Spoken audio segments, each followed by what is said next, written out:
네, 여러분 안녕하세요. 안정영입니다. 오늘은 제가 그동안 취신남에서 여러분들과 함께 토론 면접, 이 주제는 토론 면접 이슈다라고 했던 주제들이 있을 겁니다. 그래서 오늘은 그런 주제들을 좀 따로 제가 좀 빼내서 여러분들과 같이 조금 더 심층적으로 볼 수 있는 그러한 시간으로 좀 가져가도록 하겠습니다. 토론 면접은요, 간략하게 먼저 살펴보면 크게 두 가지가 있습니다. 여러분들이 면접을 치르게 되는 토론 면접의 형태는 첫 번째는 찬반으로 나뉘어서 전 이걸 찬성합니다, 전 이걸 반대합니다 로 나뉘어지는 토론 면접이 있고요. 아니면 여러분들이 단순히 찬반을 한다라기보단 하나의 의견에 도달하게 만드는 토의 면접이 있습니다. 그래서 여러분들이 지원하시는 곳이 토론인지 토의인지를 먼저 좀 파악하셔서 거기에 맞게 좀 대응을 하셔야 될 거고요.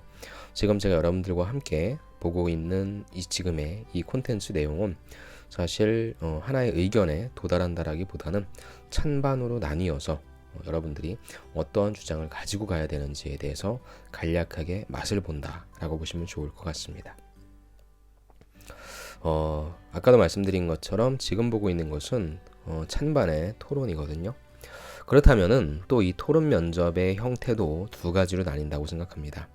첫 번째는 여기 써 있는 것처럼 사회적인 이슈입니다. 즉, 여러분들이 지원한 기업, 그 기업이 속한 산업, 아니면 여러분들이 지원한 직무와는 전혀 상관없는 그냥 이 지원자가 지금 돌아가고 있는 사회적 현상에 대해서, 사회적 이슈에 대해서 얼마만큼 관심이 있고 그렇게 관심 있는 사항에 대해서 입장을 표명하고 그 입장을 얼마나 잘 유지하고 있는지, 또 상대방에 대한 의견은 어떻게 듣고 이해하고 또 그 의견에 대해서는 또 어떻게 본인의 생각을 개진하는지, 그런 부분들을 보는 사회적 이슈가 있고요. 그래서 사실 사회적 이슈는 여러분들이 굉장히 좀 어려워합니다. 뭘 어려워하냐면 어떤 주제가 나올지 모르기 때문에 어려워한다는 것이죠. 두 번째는 산업기업 직무에 관련된 이슈입니다. 그래서 이 지원자가 물론 토론 면접의 형태이긴 하지만 적어도 지원한 기업과 산업, 아니면 지원한 기업에 대해서 어느 정도 이해하고 있는지, 또 해당 이슈에 대해서 얼마나 관심이 있는지를 파악하는 토론 면접 플러스 지원 동기라고 볼 수 있습니다. 제가 취신남을 통해서 여러분들한테 그래도 가급적 기업, 그 다음에 어떤 산업, 그리고 경제에 관해서는 좀 해드리려고 하고 있고요. 지금 오늘 보는 이 시간은 짐작하셨겠지만 첫 번째 이슈, 사회적 이슈는 어떤 것들이 있는지 여러분들 잘 모르시지 않습니까? 또 이게 상반기 그 1월이라고 하는 시점부터 여러분들이 지금 면접 보는 이 5월이라고 하는 시점까지 굉장히 많은 이슈들이 있었어요.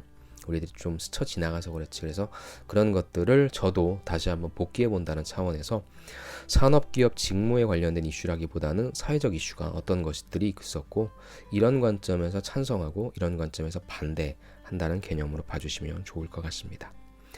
자, 그런 의미에서 첫 번째는 저도 기억이 나네요. 사실 이걸 제가 소개시켜 드릴 때 굉장히 좀 추웠던 기억이 나는데 이렇게 다시 날씨가 좋고 또 여름이 다가왔을 때 다시 찍게 되니까 좀 기분이 이상한 것 같습니다.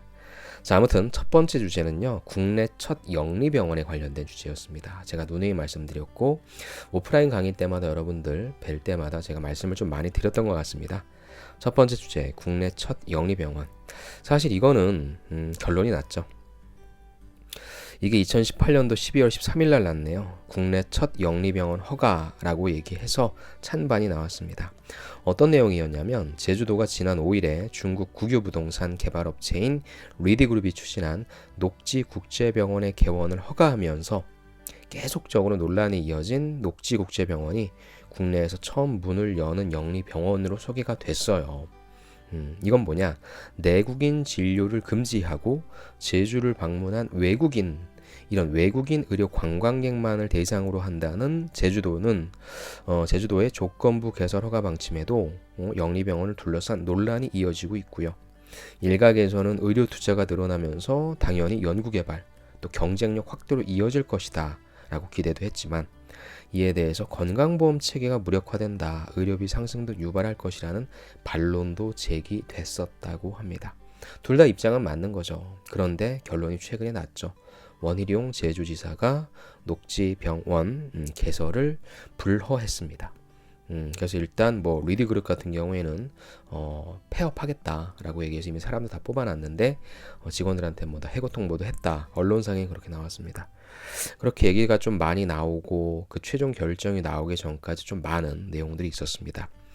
그래서 여러분들 관점에서 이건 좀 중요할 것 같아요. 특히나 건강보험공단이나 근로복지공단이나 심평원 그런 쪽도 역시 마찬가지로 뭐 이런 토론 면접의 형태가 꼭 아니더라도 어찌됐건 계속적으로 나오고 있는 이슈가 뭐냐면 과연 우리가 당연한 복지라고 생각하는 이쪽 의료 서비스 쪽을 과연 영리사업 쪽으로 열어야 될 것이냐 아니면 계속 이것은 어떤 국민의 복지 차원으로 둘 것이냐라고 하는 논쟁은 계속적으로 발생하고 있기 때문에 그런 관점에서 여러분들이 꼭 봐주셨으면 좋겠고요. 너무나 좋은 이슈인 것 같아요.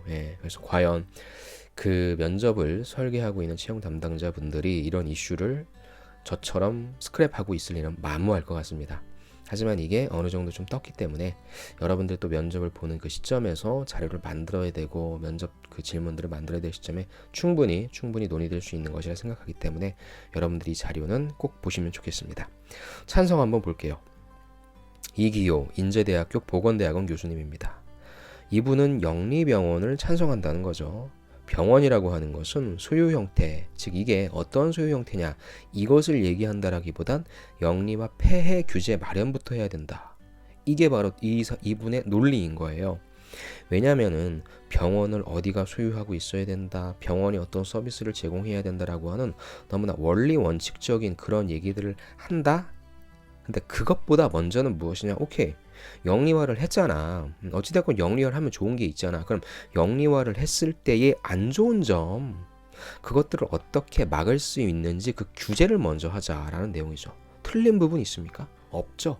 이런 식으로 토론 면접을 진행하는 겁니다. 즉 상대방의 의견에 대해서 무조건적으로 반박하고 내 의견에 대해서 무조건적으로 막 강조하는 것이 아니라 저는 영리병원이라고 하는 부분은 이런 개념이라고 생각하고요. 좋은 점은 뭐라고 생각합니다. 다만 안 좋은 점이 있을 수 있는데 그런 부분들 우리가 규제로 막을 수는 없을까요? 즉 부작용이 생긴다라고 한다면 그런 부작용을 규제를 통해서 막을 수 있다라고 한다면 영리병원 얼마나 좋습니까? 그런 논리라는 거죠. 그런 논리. 간단히만 볼게요. 제주도의 국내 첫 외국계 영리병원 법인인 녹지국제병원 개설 허가에 대해 격렬한 반대가 일어나고 있다. 영리병원 도입이라는 개념의 오류부터 지적을 하자. 전에 없던 영리병원을 새로 도입하자는 게 아니야. 진료비 이외에 별다른 수입이 없는 한국의 병원들은 할 수만 있으면 의료 행위를 통해서 최대한의 이익을 내고자 한다. 반대론자들은 제주 녹지국제병원 개설이 영리화의 시발점이라고 주장을 한다. 국내 병원들도 사정은 별반 다르지 않다. 일단 그 다음에 발생할 수 있는 문제에 대해서 하나씩 이제 얘기를 합니다. 제주 녹지국제병원의 허가로 의료비가 폭등할 것이라는 우려? 아니 이거 근거 찾기 힘들어. 의료비가 왜 폭등해? 명확한 근거를 갖고 오십시오 라고 얘기할 수 있겠죠. 또 건강보험 체계가 붕괴될 것이라는 주장은 극단적인 또 선동에 가깝다는 것이죠. 즉 이 부분에 약간 좀 강하게 어필을 하셨네요. 그럼 그 내용이 무엇인지. 그렇다면 극단적인 선동이나 공포를 주장하는 괴담식 주장 누구한테 도움되니? 대다수 선진국에서 허용된 병원 형태가 허가됐을 뿐이야. 이미 다른 데는 하고 있어. 차분하게 성과를 지켜보자. 그리고 아까 말씀드린 것처럼 이분의 입장은 부작용, 폐해, 이거 부분 확실히 차단하자.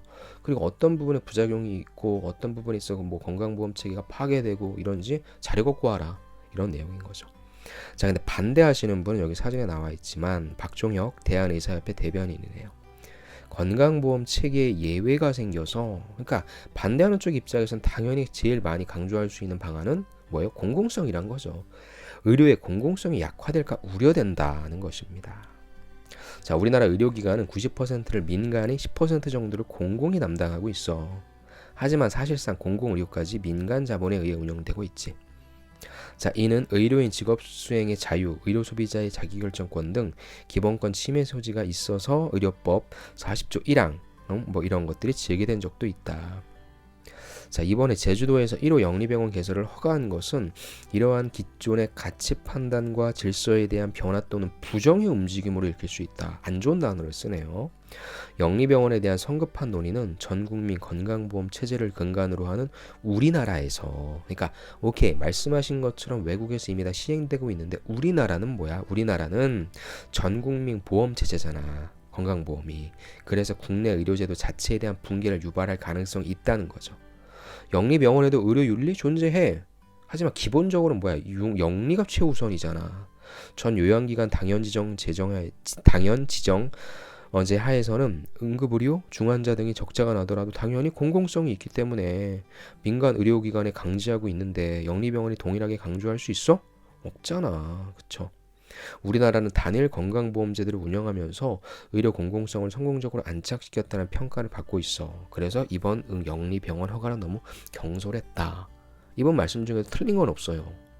결국엔 공공성이라고 한다는 부분이 가장 중요한 부분인데 그래서 가장 큰 기조 하에서 실제 민간 병원에도 공공성을 강조하고 있는 실정인데 그런 영리병원들이 많아지면 소위 얘기해서 모든 의사들이 그렇지 않겠지만 대다수의 의사들이 글로 가겠죠. 돈을 많이 주니까. 똑같이 노동한다면 누구나가 더 많은 돈을 받고 싶어하는 건 당연하니까. 그렇다면 강제했을 때 강제성도 없거니와 강제했을 때 질 높은 의료 서비스를 소위 얘기해서 돈 없는 사람들 받을 수 있다 없다? 없잖아. 그런 논리가 되는 거죠. 즉, 첫 번째 분은 왜 반대하는지에 대한 객관적인 어떤 좀 근거를 가지고 와라. 그 다음에 폐해를 막자라고 하는 내용이었고요. 두 번째, 이 반대하시는 분은 의료에 있어서는 공공성이 굉장히 중요하다라는 관점입니다. 그래서 결국에는 제가 뭐 또 이 자료에서 가지고 오긴 했는데 그 원희룡 지사가 불허를 냈습니다. 근데 사실 이게 제 생각에도 반대할 가능성이 좀 높았다고 생각합니다. 전자라기보다는 후자의 측면, 즉 의료라고 하는 부분은 아직 공공성이라고 하는 측면이 좀 강하기 때문이라고 생각하는데 아무튼 토론 면접 주제로 가져갔을 때 여러분들이 격렬하게 충분히 논의할 수 있는 그런 주제라고 생각해서 첫 번째 주제로 영리병원 이걸 좀 뽑아봤습니다. 네, 이제 다음번 주제로 가겠습니다. 다음번 주제는 또 여러분들 지금 한창 이슈죠. 지금 언론에서 또 계속적으로 얘기하고 있는 것이 그 공기업들 실적이 사상 최악이라고 얘기하고 있습니다. 그리고 그 최악인 공기업 중에 이제 대표 주자가 한전, 그 다음에 이제 발전소들이죠. 그 다음에 나오고 있는 것이 방금 전에 좀 언급도 됐었지만 건강보험공단 뭐 이런 쪽이었습니다. 그래서 오늘은 두 번째 그 소재 신한울 3, 4호기 건설 재개해야 된다라고 하는 그 내용입니다. 한번 또 같이 보시도록 하겠습니다. 이슈 토론 신한울 3, 4호기 건설 재개해야 된다. 자, 송영길 더불어민주당 의원이 지난 11일 이게 2019년 1월에 관련된 기사네요. 11일 열린 원자력계 신년인사회에서 노후 원전과 미세먼지 문제가 시급한 화력발전 줄여야 된다. 그 다음에 신한울 3, 4호기 건설 재개 방법을 고민해보자 라고 밝힌 뒤에 정부의 탈원전 정책에 완전 반대되는 내용이잖아요. 논란이 더욱 거세지고 있다. 일각에서는 신한울 3, 4호기 건설이 취소되면 용지 매몰 비용 등 최대 손실이 1조 원대까지 늘어날 것으로 우려하고 있다. 그러니까 빨리 해야 된다. 반면 신규 원전 건설보다는 지진 대비가 부족한 노후 원전 조기 폐쇄, 신재생 에너지 확대 정책이 우선해야 한다는 반론도 제기된다. 또 역시 찬성도 맞고 반대도 맞죠. 찬성 입장을 좀 볼게요. 이분은 재개해야 된다. 자, 김명현 한국원자력학회 회장님이네요. 세계적 추세는 탈탄소화다. 그러니까 화력 발전 이거는 이제 지향한다는 거죠. 그 다음에 우리나라가 원전 수출 경쟁력 높으니까 수출 경쟁력을 높일 기회다. 우리나라에서 탈원전 정책은 에너지 정책 범주를 넘어서 정치적 자존심의 이슈가 돼버렸다. 좀 안타까운 현실이긴 하죠. 탈원전 정책을 주도한 세력은 환경운동가들이다. 이분의 견해입니다. 이들은 전력산업 특성을 모르는 비전문가들로서 유독 원전에 대해서만 환경 유해성을 염려할 뿐 경제 상황, 부작용에 대해서는 종합적으로 득실을 따지지 못한다. 원전 폐기론자들은 탈원전이 세계적인 추세이니 신한울 3, 4호기 건설은 허용되지 말아야 한다고 주장한다. 그래서 신재생 에너지 전력 생산 비중을 3%에서 20%까지 올리자고 한다. 하지만 이 목표 자체가 현실적으로 달성하기가 어렵다는 것을 인정해야 된다. 그래서 아까 전제를 뭘 깔아놨습니까? 그 환경운동가들 잘 몰라라는 것을 깔아놨다는 거죠. 대만 국민은 국민투표를 통해서 탈원전 정책을 폐기했다.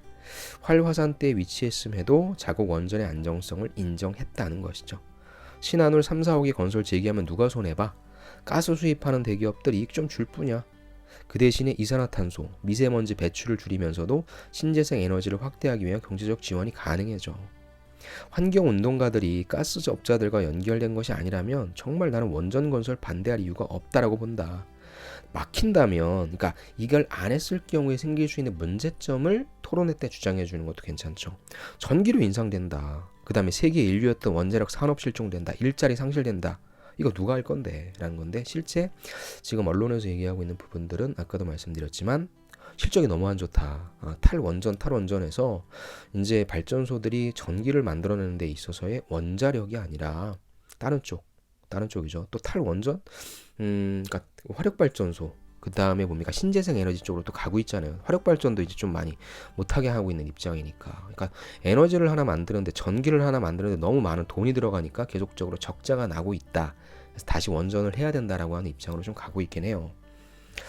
이분 같은 경우에는 이 모든 것이 정치적 이슈가 아니라면 우리 국민한테 한번 손익을 따져보고 결정을 하게 하자라는 내용이죠. 그래서 가장 핵심적인 그 내용은 여기 가운데 여러분들 보실 수 있는 이 문단인 것 같아요.